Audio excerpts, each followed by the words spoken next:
Bien, bonjour à tous. Voilà, je suis content de vous retrouver après cette coupure des vacances de Noël. Alors nous allons commencer en beauté avec une conférence d'Emmanuel Sander, qui est donc l'un des meilleurs spécialistes de langue française de l'analogie en psychologie cognitive, qui est déjà venu à ce séminaire l'année précédente, je ne sais plus si c'était l'année dernière ou l'année encore avant, qui était donc à l'université Paris 8 et qui est maintenant à l'université de Genève. Donc, comme il a des obligations, on va être obligé d'arrêter la conférence à 18h. On fera une petite pause à 18h et ensuite on continuera sur la répartition des exposés. On va saisir cette occasion pour répartir les exposés du deuxième semestre. Donc, pour la première partie de cette séance, je te donne la parole, Emmanuel. Donc, on va essayer de garder 10 minutes de discussion avant la fin. Merci Philippe. Donc, bonjour à tous. Je suis heureux d'avoir l'occasion de donner cette conférence auprès de vous. Et je saisis toujours l'occasion lorsque le professeur Monneray m'invite, parce qu'on a toujours un dialogue très, très riche sur l'analogie. Et donc la facette que je vais vous présenter de l'analogie est une perspective de psychologie sur l'analogie. Alors, je m'appuierai beaucoup sur un livre que j'ai écrit avec un collègue américain qui s'appelle Douglas Hofstadter, qu'on a écrit à la fois en français et en anglais, donc les deux langues sont des originaux pour ceux qui veulent lire l'original, et puis ceux qui aiment vraiment, qui s'intéressent vraiment aux langues, ce qui est votre cas à tous je pense, il y a aussi l'intérêt de comparer les deux versions, parce qu'on a mis beaucoup d'attention à les rendre à la fois très analogues l'une et l'autre, et en même temps très propres à chacune des langues dans lesquelles elles sont écrites. Et je dirais d'ailleurs quelques mots à certains moments du lien entre analogie et traduction, parce que ça s'y prête également.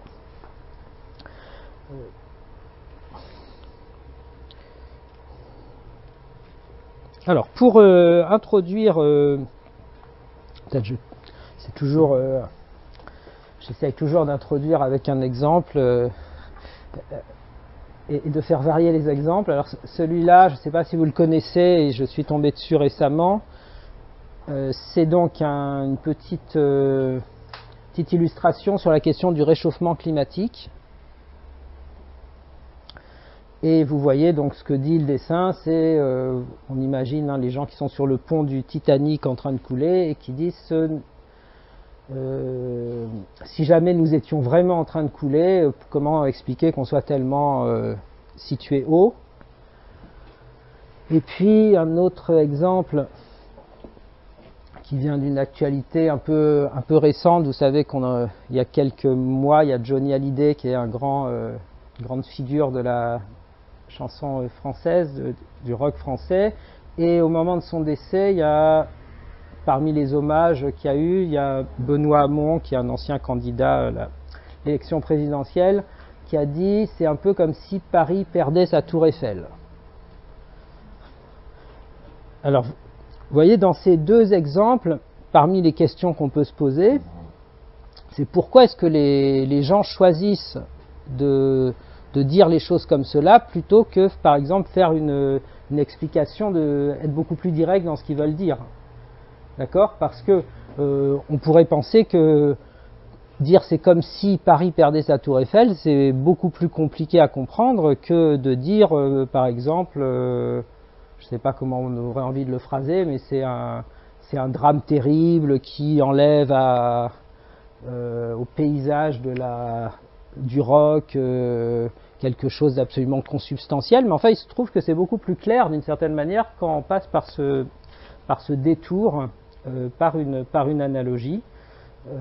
Et de la même façon, si on voit l'exemple précédent, d'un certain côté, c'est aussi très convaincant, je ne sais pas ce que vous en pensez, mais sur le fait qu'on puisse parfois dire des choses complètement absurdes, comme là, on voit bien que le raisonnement des gens qui sont en haut du pont du bateau est un peu ridicule, de dire si on coulait, comment expliquer qu'on soit aussi haut. D'accord, et donc quand on fait le parallèle avec le réchauffement climatique, bien sûr, on comprend qu'on peut dire parfois d'énormes bêtises quand on a un point de vue un petit peu trop superficiel ou local, on va dire. Alors, pour débuter notre incursion dans ces questions de l'analogie, déjà, on va commencer par se placer du point de vue philosophique avec la question du lien entre l'analogie et la logique, et puis aussi la question de l'objectivité. Et si on se place dans cette perspective, alors on pense à la question de est-ce que lorsqu'on fait une analogie, est-ce qu'on est dans des images approximatives qui n'ont qu'un lien très très ténu avec la vérité, d'accord? C'est-à-dire est-ce qu'on est juste dans la comparaison non objectivable? Juste une question. Est-ce que quelqu'un a laissé un portable ici? Parce que je pense que j'ai laissé. C'est ça, ouais. Alors oui, c'est exactement ce que j'ai fait. Merci, je suis désolée. Je vous en prie. Merci. Voilà. Donc après ce petit intermède, nous poursuivons. Et donc,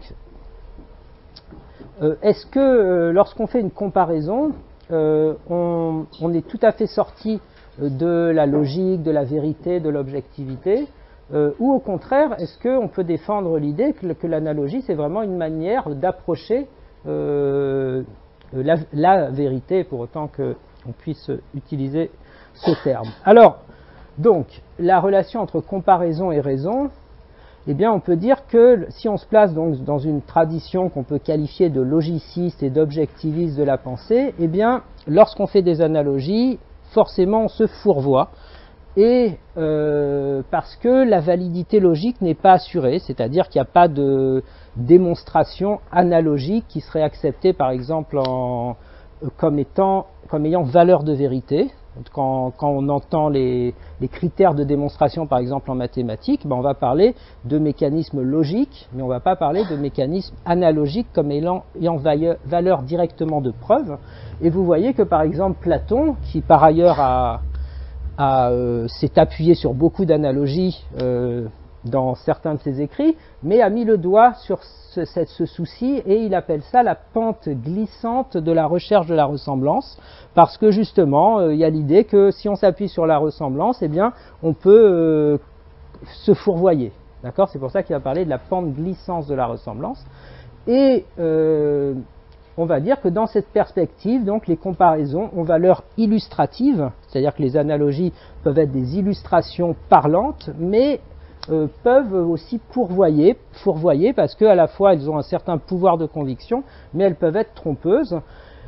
Parmi les exemples qui sont cités sur l'idée de ces analogies qui fourvoient, on a par exemple l'analogie des dominos et de la guerre du Vietnam. Alors je ne sais pas si elle est familière à certains ou beaucoup d'entre vous, mais c'est qu'au moment où les États-Unis se sont engagés dans la guerre du Vietnam, eh bien, un des arguments qui était le plus présent chez les hommes politiques américains, c'était l'idée que si jamais le Vietnam devenait communiste, eh bien, comme par un jeu de domino, toute l'Asie du Sud-Est deviendrait communiste, et que donc pour empêcher tout ce basculement, il fallait empêcher le Vietnam de devenir communiste.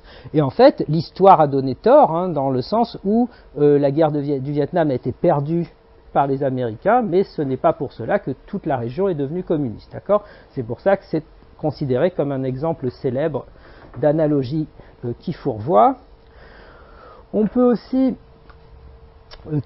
étant donné que l'on parle de cette vision logiciste et objectiviste, se référer toujours à Platon. Et Platon, lorsqu'il parle il s'intéresse à la question de qu'est-ce que c'est comprendre en profondeur les choses, avoir une intelligence profonde des choses, et il dit qu'il y a deux procédés. Il y a un premier procédé qui est d'avoir une vue d'ensemble, autrement dit d'avoir une certaine généralité dans sa vision qui permet de comprendre les choses en profondeur. Et il y a un deuxième procédé, qui est plus celui sur lequel on va insister maintenant,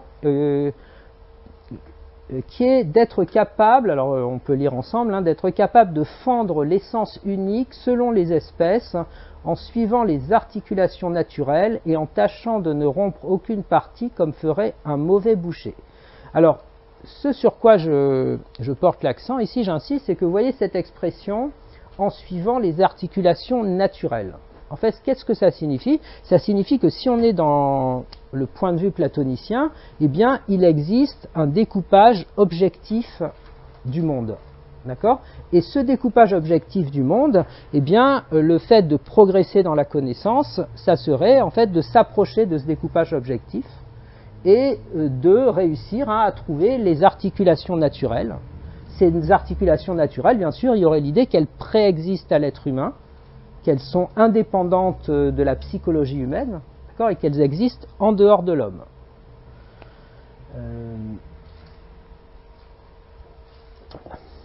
Dans une autre facette de cette approche logiciste ou objectiviste, eh bien, on peut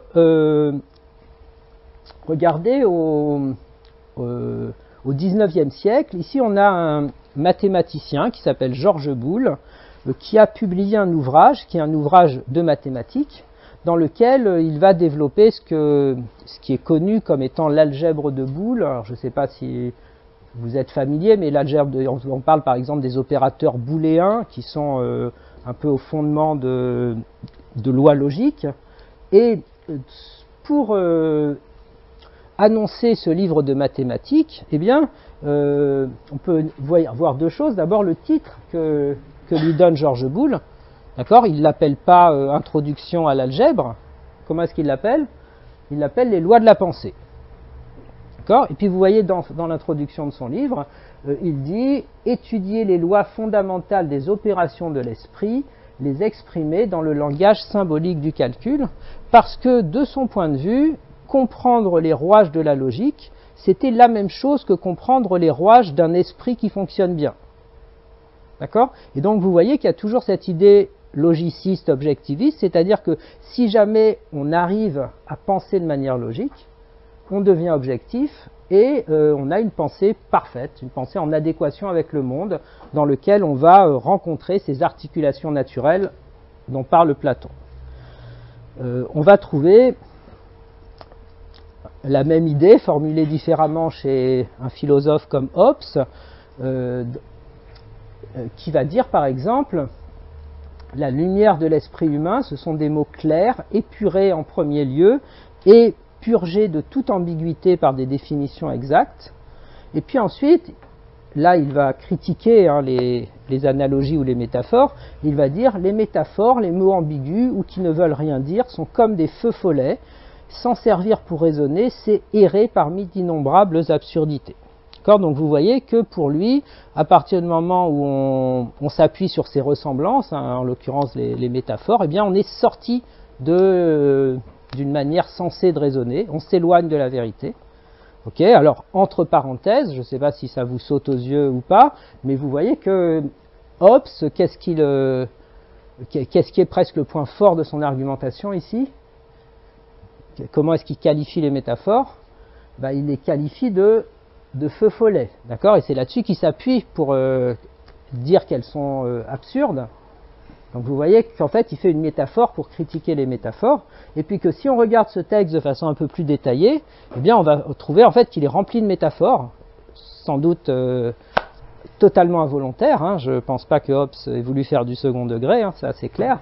Et donc quand il parle de la lumière de l'esprit, vous voyez que c'est quand même quelque chose d'assez métaphorique. Et puis si on continue, le fait que des mots soient clairs, on est un peu à la frontière de la métaphore, épuré, là encore, et puis purgé, d'accord? Et puis ensuite, quand vous avez s'en servir pour raisonner, c'est errer parmi d'innombrables absurdités, ça vous donne aussi une certaine image hein, de qu'est-ce que c'est l'esprit, qu'est-ce que c'est la raison, les errements. Donc on a une spatialisation dans un espace, donc on se rend compte qu'en fait, Hobbes n'arrive absolument pas à sortir de la métaphore pour argumenter contre la métaphore. Et puis, chez Bachelard, un philosophe aussi qui a beaucoup marqué en particulier en épistémologie, va aussi s'inscrire contre les métaphores. Il va considérer que c'est se fourvoyer sur le plan scientifique que s'appuyer sur les métaphores. Et donc une citation qui est qu'on rencontre fréquemment de Bachelard, une science qui accepte les images est plus que tout autre victime des métaphores. Aussi, l'esprit scientifique doit-il sans cesse lutter contre les images, contre les analogies, contre les métaphores. On remarquera que là encore, c'est assez métaphorique comme texte, parce que qu'est-ce que ça veut dire être victime pour une science? Qu'est-ce que c'est qu'un esprit qui est en train de lutter? D'accord. Donc vous voyez qu'en fait on a encore la présence des analogies et des métaphores. Alors, la position, ou une position différente, qui est celle dans laquelle on s'inscrit plutôt, c'est une position qu'on peut qualifier d'interprétative, et qui se distingue donc de cette position logiciste ou objectiviste. Et cette position interprétative, en fait, c'est que tout se passe dans notre esprit à travers les concepts. Et que les concepts, eh bien, sont là à la fois dans le sens de concevoir, ce qui est presque étymologiquement profondément lié, mais les concepts sont aussi présents dans toute perception. Et en particulier, il y a l'idée qu'il y a une continuité complète entre la perception et la conception. Et que, en fait, la position interprétative va dire que toute idée relève d'une certaine conception, que cette conception s'appuie donc sur des concepts, et que ces concepts, eux, sont construits par des analogies. D'accord ? Et de ce fait, l'idée qu'on va défendre, c'est que les analogies sont vraiment consubstantielles de toute pensée, et que toute vérité va aussi pouvoir s'estimer, se jauger par rapport à des analogies. Alors, comment est-ce qu'on va défendre cette position donc interprétative qui diffère de la position objectiviste Alors, donc, l'analogie, si on devait il me semble qu'une façon de l'introduire comme processus psychologique, c'est que l'être humain, à chaque moment, fait face à une espèce d'exigence qui peut paraître contradictoire et qu'il me semble très important d'avoir à l'esprit. Et cette exigence contradictoire, c'est que, d'un côté, toute situation que l'on vit est une situation singulière. Ça, c'est la première chose. Et quand je dis ça, c'est presque une banalité, mais je pense que c'est important quand même de bien en avoir conscience. Et quand je dis une situation singulière, c'est par exemple que c'est la première fois qu'on se retrouve tous ensemble dans cette pièce. D'accord ? Et puis on peut même dire que chaque seconde qui passe est un petit peu différente de la précédente et de la suivante. D'accord ? Donc cette singularité des situations, elle est vraie à chaque instant. D'accord ? Et en même temps, on peut tout aussi bien se dire que on a besoin absolument, pour survivre, de capitaliser sur notre expérience. D'accord ? Et vous voyez là le potentiel paradoxe, parce que si on dit que chaque instant est nouveau et qu'en même temps on a besoin de s'appuyer sur le passé, comment est-ce qu'on peut résoudre ce paradoxe ? Si chaque instant est nouveau, comment est-ce qu'on s'appuie sur le passé ? Eh bien, on s'appuie justement, non pas sur l'identique, parce qu'il n'y a jamais d'identique, mais on s'appuie sur la ressemblance. Et c'est là qu'intervient l'analogie. Parce que l'analogie, c'est ce qui va nous permettre de faire le pont entre un présent qui est toujours singulier et puis un passé. On va chercher le passé le plus analogue possible.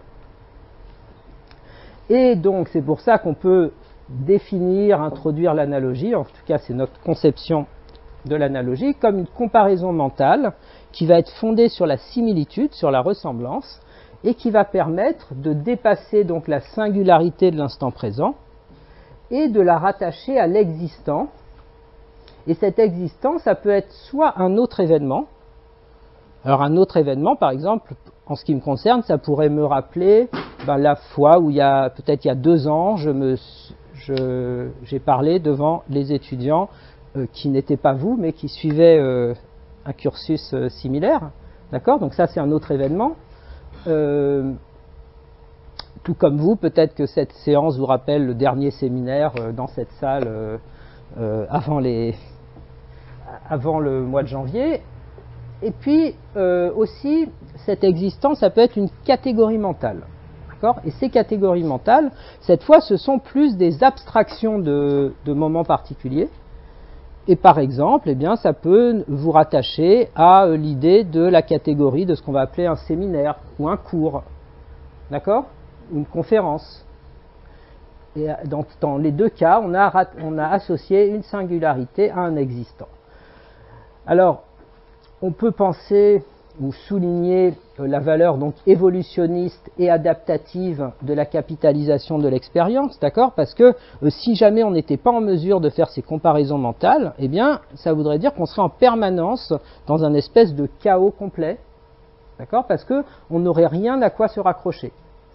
Étant donné que chaque situation est nouvelle, la seule façon de la raccrocher à quelque chose, c'est par la ressemblance. Et donc la valeur évolutionniste de cette capacité à faire des analogies est énorme.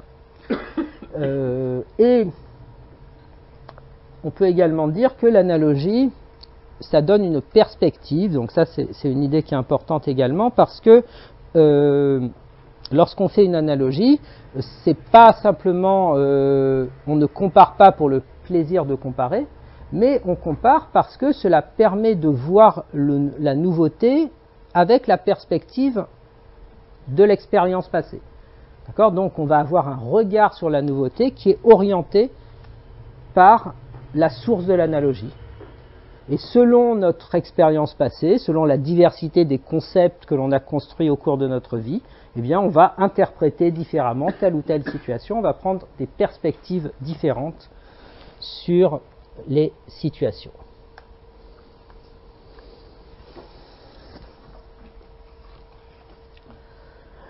Alors, pour une façon dont les psychologues peuvent définir l'analogie, c'est que lorsqu'on parle d'une analogie, on peut toujours avoir en tête qu'il y a une source et qu'il y a une cible. D'accord ? Et donc, à chaque fois qu'on va parler d'analogie, vous pouvez toujours vous demander quelle est la source, quelle est la cible. Et une manière de caractériser l'analogie, c'est de dire que la cible va être appréhendée dans les termes de la source. D'accord ? On retrouve cette idée de donner une certaine perspective. Et puis on peut aussi dire que sur les travaux qui ont été menés ces dernières dizaines d'années sur la question des analogies, il y a au moins deux choses qui me paraissent intéressantes à souligner. La première, c'est qu'il y a des recherches en psychologie expérimentale qui ont montré qu'en général, ce qu'on appelle le transfert analogique, c'était un mécanisme efficace. Alors, qu'est-ce que ça veut dire ? Ça veut dire que si jamais on prend des personnes et qu'on leur dit voilà un nouveau problème à résoudre, et pour le résoudre, vous pouvez vous appuyer sur cet autre problème dont on vous a donné la solution, eh bien, on se rend compte que très souvent, c'est des travaux qui souvent sont faits à l'école d'ailleurs, eh bien, ça rend les élèves très performants. C'est-à-dire qu'on arrive assez bien à faire des analogies, un peu comme tout à l'heure quand on a pris l'exemple du décès de Johnny Hallyday en disant c'est comme si Paris perdait sa tour Eiffel. Tout le monde comprend l'analogie, donc on arrive très bien à faire des analogies. En revanche, ce qu'ont montré les mêmes travaux de psychologie expérimentale, c'est que la difficulté, ce n'est pas de réaliser l'analogie, mais c'est en général une difficulté d'accès en mémoire. Qu'est-ce que ça signifie ? Ça signifie en fait que souvent, on a potentiellement en mémoire les sources d'analogie qui sont pertinentes dans une situation donnée, mais on n'arrive pas à y accéder. Autrement dit, on ne trouve pas les sources pertinentes, alors que parmi l'ensemble de nos expériences, on aurait moyen de trouver les bonnes analogies, mais on n'arrive pas à y accéder. Et ça pose une question, en particulier dans le champ de l'éducation, ce qui est de savoir comment aider les élèves à trouver parmi l'ensemble de leurs connaissances les bonnes analogies, celles qui les aideraient le mieux dans une situation donnée.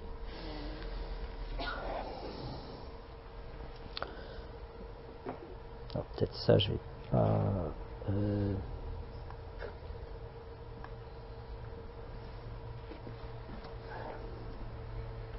Lorsqu'on parle des analogies, il y a certaines analogies auxquelles on ne pense jamais, et c'est pour ça que je voudrais vous en dire quelques mots.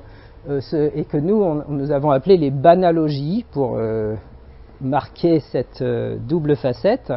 Et en fait, ce sont justement des analogies où la source et la cible sont tellement proches qu'on ne se rend pas du tout compte qu'on fait des analogies. Mais en fait, c'est très difficile de penser les choses autrement. Et par exemple, vous imaginez que vous allez dans un hôtel et puis que vous utilisez la douche dans la chambre de l'hôtel et vous essayez de vous demander comment vous faites pour faire marcher cette douche. D'accord ? Cette douche, vous ne l'avez jamais utilisée avant, c'est la première fois que vous allez dans cette chambre d'hôtel. Et en fait, on peut dire que vous faites l'analogie avec soit plein de douches que vous avez déjà utilisées, soit d'autres dispositifs qui ressemblent à des douches, comme des robinets. D'accord ? Quand vous prenez un ascenseur, tous les ascenseurs sont souvent un petit peu différents les uns des autres. Comment est-ce qu'on fait pour utiliser un ascenseur dans lequel on n'est jamais rentré ? Et là encore, on a plein de micro-analogies qu'on met en branle inconsciemment.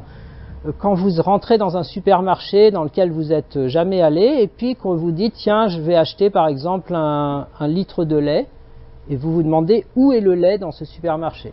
Comment est-ce qu'on fait pour se repérer dans un supermarché dans lequel on n'est jamais allé ? Et donc on a l'idée qu'on va faire des analogies avec un peu tous les supermarchés qu'on connaît, qu'on a des idées sur qu'est-ce qui doit se trouver près de quoi. D'accord ? Et donc vous allez, à tort ou à raison, mais chercher le lait à tel endroit plutôt qu'un autre. Et puis, pareil, quand on est dans une salle de conférence, la façon dont tout le monde va interagir, ça va être aussi par analogie avec tout un ensemble d'expériences que l'on aura. Alors, une autre manifestation des analogies, c'est lorsqu'on s'intéresse au développement du langage chez les jeunes enfants. Et en fait, il y a de plus en plus de travaux sur cette question, avec des études de corpus. Et vous voyez ici, par exemple, Camille qui dit « j'ai déshabillé la banane ». Elle ne connaît pas le mot « éplucher ». Et bien sûr, elle fait une analogie, et on arrive à comprendre en quoi cette analogie est tout à fait sensée, tout à fait raisonnable, d'une certaine manière, et comment son concept de déshabiller lui donne une certaine perspective sur la situation. D'accord ? Et vous voyez que quand on parle de l'idée que ça donne une perspective, par exemple, on peut penser que pour Camille, peut-être qu'elle imagine du coup que la banane, c'est ce qu'on mange, et que la peau, ça ne fait pas vraiment partie de la banane. Parce que de la même façon que les vêtements vont être extérieurs à une personne. Ou Johan qui dit donc maman allume tes yeux, Lénie qui dit il faut soigner le camion, donc voilà, c'est un anthropomorphisme. Et puis ce type d'analogie en fait ne s'arrête jamais, même on va voir quelques exemples adultes, même si c'est un petit peu de nature différente. Mais ce qui est intéressant, c'est que plus les enfants grandissent, plus c'est un peu difficile d'expliquer en quoi leurs expressions ne sont pas adéquates. C'est-à-dire pour les 3 premiers exemples, c'est assez facile d'expliquer. Pour le suivant, Talia, 6 ans, qui se plaint que les voisins ont fait trop de bruit la veille au soir et qui dit à sa maman, est-ce que demain tu iras les gronder ? D'accord ? Ça, un adulte ne le dirait pas, mais c'est plus difficile d'expliquer pourquoi c'est pas correct. Ou Tom, à 8 ans, qui veut préparer un café pour ses parents et qui leur demande comment est-ce qu'on fait cuire l'eau. D'accord ? Et ça, c'est presque une façon de parler où, lorsque le français n'est pas la langue native, c'est pas si clair d'expliquer pourquoi on ne peut pas cuire de l'eau. Ou un enfant de 12 ans ici qui veut prendre une photo de sa maman avec les cheveux en arrière, qui lui demande est-ce que tu peux retrousser tes cheveux. Là encore, vous voyez, ça devient de plus en plus subtil. Et puis, chez les adultes, ce type d'expression, d'analogie reste présente, sauf que ça devient à des moments particuliers. C'est des espèces d'accidents de la formulation. Mais lorsqu'on y est attentif, en fait, il y en a beaucoup plus que ce qu'on imagine. On peut très bien les relever. Et souvent, c'est lorsqu'on a 2 concepts concurrents qui pourraient s'appliquer à une même situation et qu'on n'arrive pas à trancher entre les 2 interprétations, entre les 2 concepts. Donc on peut prendre le premier exemple, je vais prendre un café pour me délaxer. D'accord ? Alors vous voyez quelles sont les 2 sources ici, la concurrence. c'est se détendre ou se relaxer, ou ici il y a une conférence, un conférencier qui explique, c'est une expérience sur l'olfaction, et il dit que ce que devaient faire les participants à l'expérience, c'était de inhumer une certaine odeur. Ok, et là que vous voyez encore, c'est une concurrence entre deux mots, hein, humer et inhaler, qui mène le conférencier à dire tout à fait autre chose que ce qu'il voulait.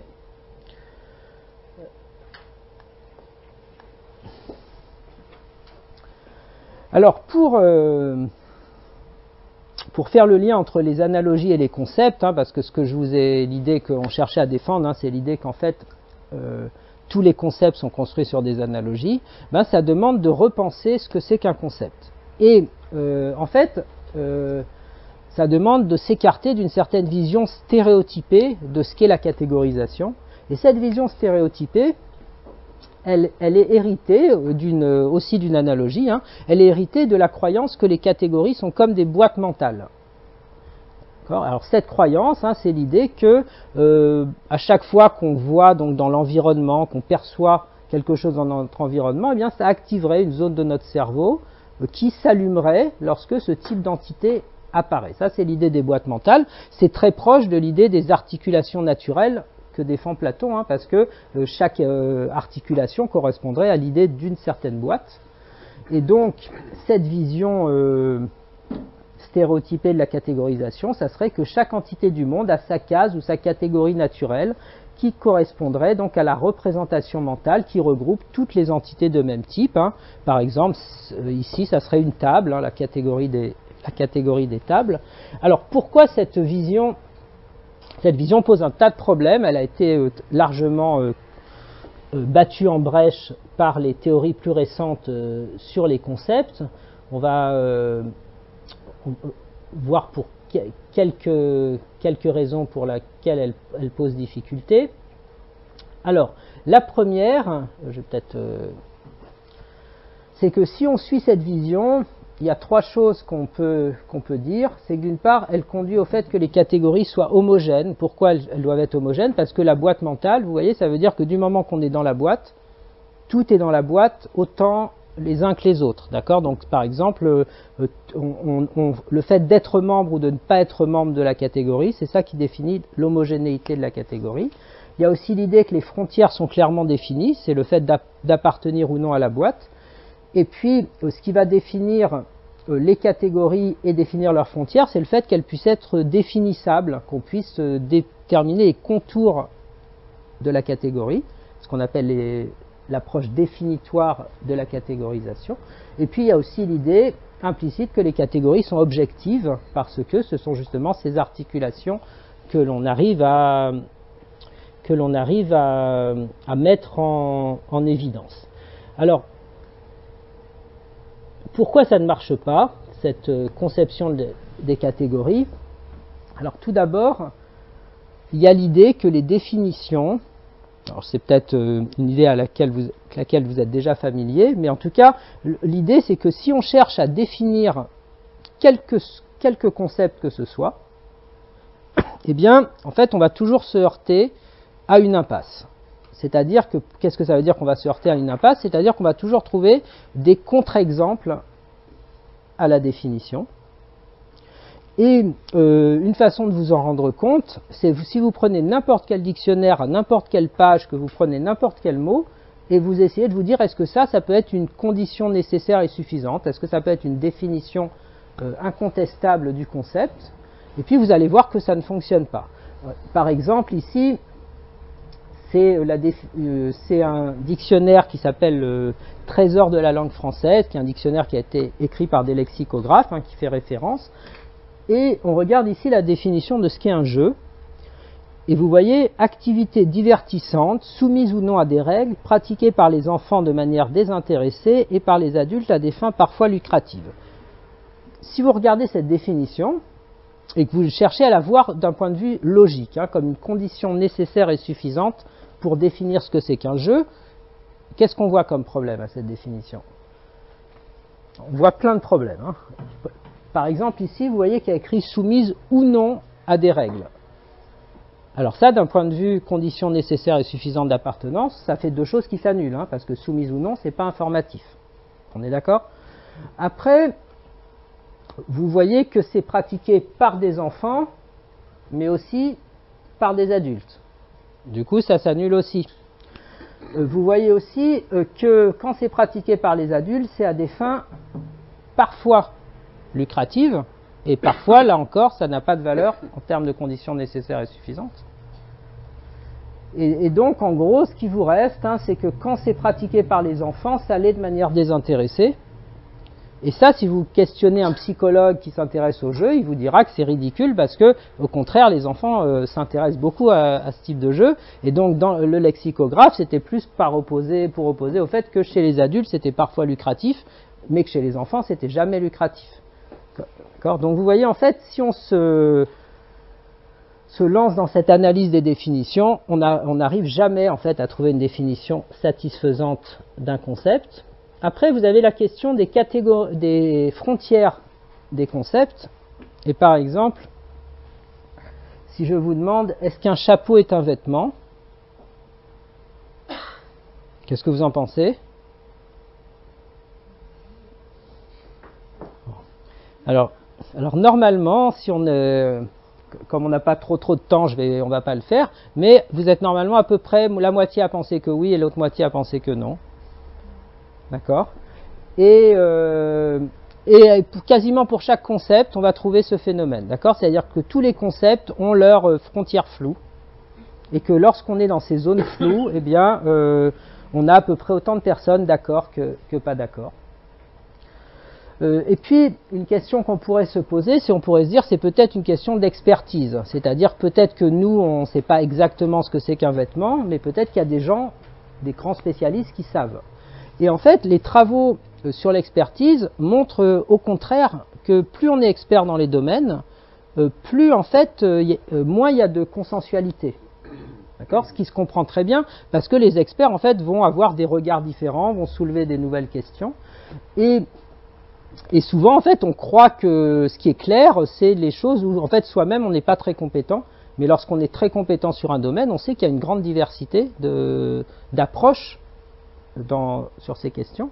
Et par exemple ici, vous voyez un extrait d'une conférence en physique des métaux, et le conférencier, qui est lui-même un éminent physicien, voilà ce qu'il dit. Il dit: je vais vous dire quelque chose à d'autres physiciens experts en physique des métaux.